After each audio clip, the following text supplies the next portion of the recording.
We should help the government. The government has ministers who don't have the capacity either to read or to understand what they are reading, Mr. Speaker. Finally, Mr. Speaker, it concerns me on this issue of these young children who are out of the country. They are no different from the two Kenyan political activists who were locked up in Uganda for a long time. It disturbs me that it took the intervention of the former president and not the current president. This House is supposed to remind the executive that, Mr. Speaker, that if you get bonga points by interfering me at home, go and do it in the What is your assembly. point of order? What is your point of order? Mr. Speaker, you know, we must be stickler of the rules. Standing Order 105, statement of fact. When the senator, who happens to be the chief whip of government, goes on record and says that former president intervened on release of Kenyans, can he provide that evidence before this House? Because we don't want ECSA in Chang'an drinking dens in Kolomani to get to the floor of the House. He should just take Chang'an and stay there. Don't bring those things here. So can he withdraw or substantiate? Order. Can he withdraw? Order. Can he substantiate? Order. Senator for Nairobi City County. The Senator for Nandi is on a point of order, and therefore you cannot raise a point of order on him. Now, Senator for Nandi, it may be within your right to raise on a point of order, but the language you're using should be parliamentary. Now, Senator Boni, a point of order has been raised by the Senator for Nandi. You have asserted that there's some Kenyans who are released from Uganda pursuant to the intervention by the former president as opposed to the current president. We need, the point of order is that factual? If yes, would you provide the evidence? If you cannot provide the evidence, you proceed to withdraw and apologize and proceed to conclude your thoughts. Thank you, Mr. Speaker. Mr. Speaker, I like your tone. You should further advise the Senator of Nandi that he is decades away from my experience in parliamentary palace.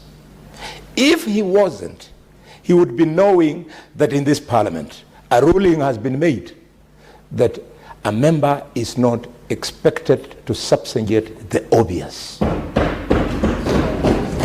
Mr. Speaker, sir, Mr. Speaker, sir, I was saying this with maximum respect. You wait until it is your relative or yourself who has been locked in Uganda. Senator Boni,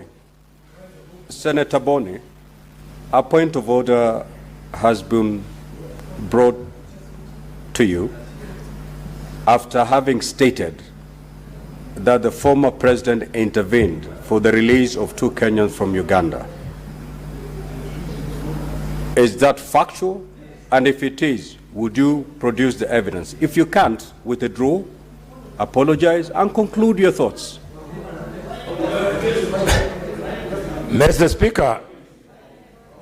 Speaker, this habit of giving the impression that this floor offers an opportunity for intimidation of a member during debate, it actually negates the freedom of speech in the House and the freedom of speech as enshrined in the Constitution of Kenya.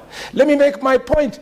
If the Senator of Nandi is uncomfortable with the factuality of what I'm saying, let him express his discomfort and not hired in a point of order. You think my pedigree is somebody who does not know the difference between Senator 105 and... Senator Boni, order, Senator Boni. You'll be informed after you abide by my ruling.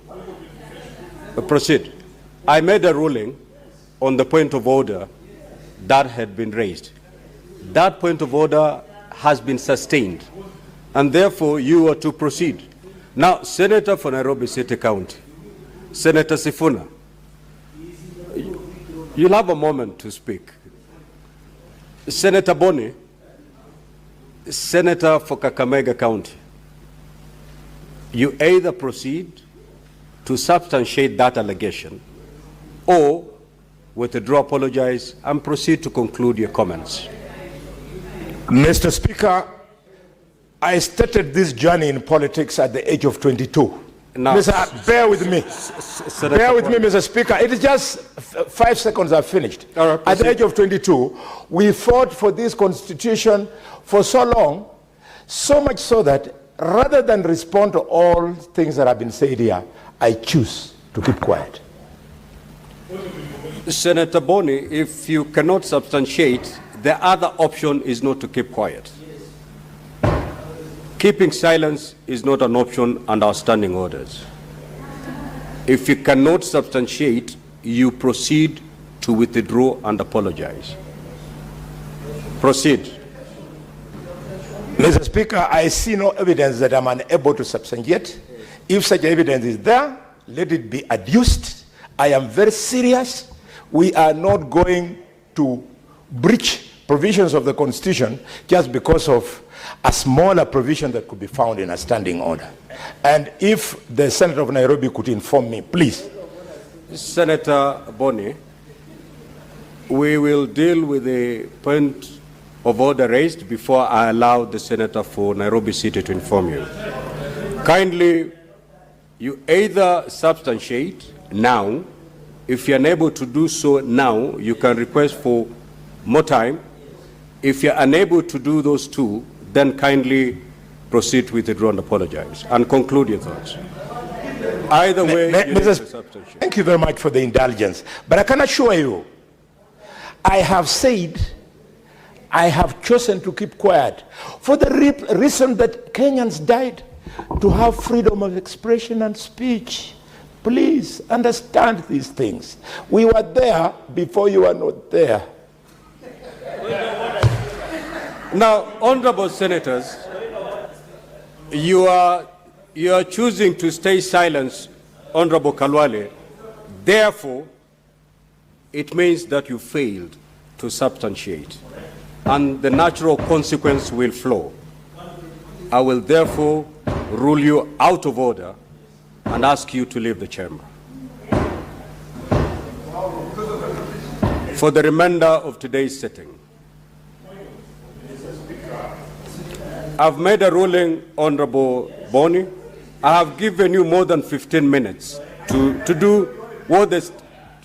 No, I've already done the ruling. You walk out of the chamber.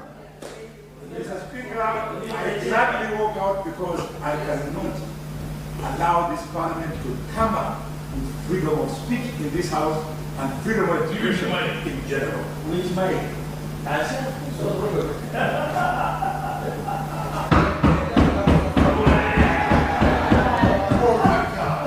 Senator Akinyi, Beatrice. Thank you, Honorable Speaker. Senator Sifuna, it is Senator Beatrice on the floor. Order. Senator Sifuna, the senator you are to inform is no longer in the House. Yeah, you... Order. No, you don't need my permission to follow him. You don't need permission to follow him. If you elect to follow him, that is not pursuant to the Speaker's direction.